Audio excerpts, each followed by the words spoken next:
Hello everyone, welcome to the Code Cloud. My name is Ravi. This is going to be the second lecture of our AWS in 1 minute series.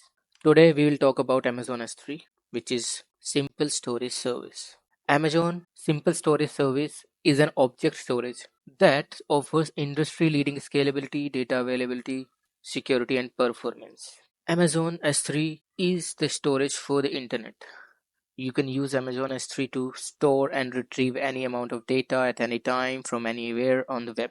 Any kind of industry or companies can use Amazon S3 to store and protect any amount of data for a range of use cases such as data lakes, websites, mobile applications, backup and restore, archive, enterprise applications, IoT devices, and big data analytics.